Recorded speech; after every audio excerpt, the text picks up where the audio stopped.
یہ کہانی ہے سمیدین بلوچ کی، اس بیٹی کی جس نے انتظار کو احتجاج میں اور دکھ کو مزاحمت میں بدل دیا۔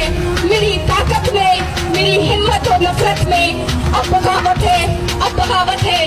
میں باغی ہوں، میں باغی جینا چاہتی ہوں، میں باغی مرنا چاہتی ہوں۔ سمیدین بلوچ کا تعلق بلوچستان کے ضلع اواران کے علاقے مشکئی سے ہے۔ وہ ایک تعلیم یافتہ گھرانے میں پیدا ہوئی۔ ان کے والد ڈاکٹر دین محمد بلوچ بلوچستان کے ایک سرکاری اسپتال کے میڈیکل آفیسر تھے۔ وہ ایک سادہ، خدمت گزار اور انسان دوست شخص تھے جو اپنے علاقے میں مفت علاج کے لیے جانے جاتے تھے، لیکن 28 جون 2009 کے رات ان کی زندگی ہمیشہ کے لیے بدل گئی۔ ڈاکٹر دین محمد اپنے اسپتال کے کمرے میں ڈیوٹی پر موجود تھے جب چند مسلح افراد ہسپتال میں داخل ہوئے۔ انہیں زبردستی گاڑی میں بٹھایا اور وہ پھر کبھی واپس نہیں آئے۔ سمیدین بلوچ اس وقت صرف 10 سال کی تھی۔ وہ ہر رات دروازے کی طرف دیکھتی اور ہر صبح باپ کے نام سے جاگتی، لیکن وہ دروازہ کبھی نہیں کھلا۔ 2 سال گزر گئے، پھر 5 اور پھر 10، اور سمیدین نے یہ فیصلہ کیا کہ اب وہ صرف انتظار نہیں کرے گی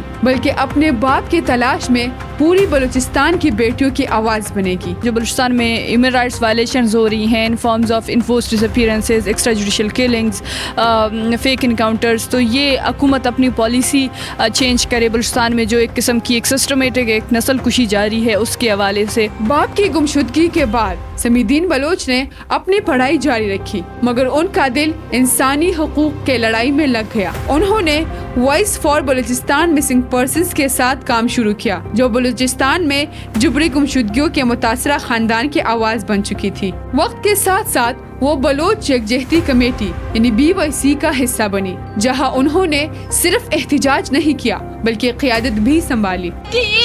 بلوچ واسطہ ترقی بوت نہ کنتے اب تک سالے تو بلوچ زمین سرا چھوارا قابلتی لاب پر نبی تھے تو ینگا لاب سیر نبی تھے تو بلوچ زمین سرا وارے۔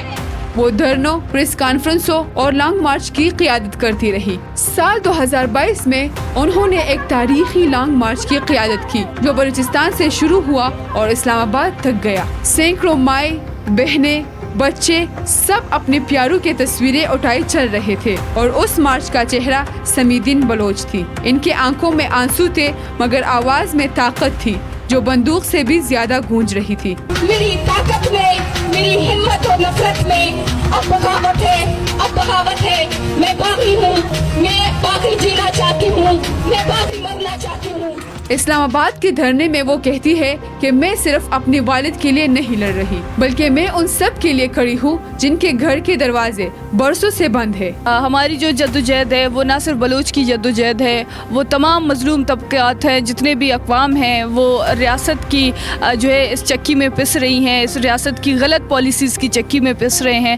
اس کے خلاف ہم ان تمام مظلوم اقوام کی جنگ لڑ رہے ہیں۔ ان کی آواز جتنی مضبوط ہوتی گئی خطرات بھی اتنے بڑھنے لگے۔ ہم نے اس ریاست کے ان تمام ایسے جو ہے کارناموں کو، ایسے جو ہے پالیسیوں کو ایکسپوز کیا ہے جو آج تک کسی بھی چینل نے، کسی بھی نمائندے نے، کسی بھی تحریک نے نہیں کیا ہے۔ 2023 اور 2024 میں انہیں کئی بار گرفتار کیا گیا، احتجاجوں میں تشدد کا سامنا کیا اور کئی بار بیرونی ملک جانے سے روکا گیا۔ سمیدین کہتی ہے کہ مجھے قید سے ڈر نہیں لگتا بلکہ مجھے ان ماؤں کے آنسو زیادہ ڈراتی ہے جو برسوں سے انصاف کے لیے لڑ رہی ہے۔ سمیدین بلوچ کی جدوجہد کو دنیا نے بھی تسلیم کیا۔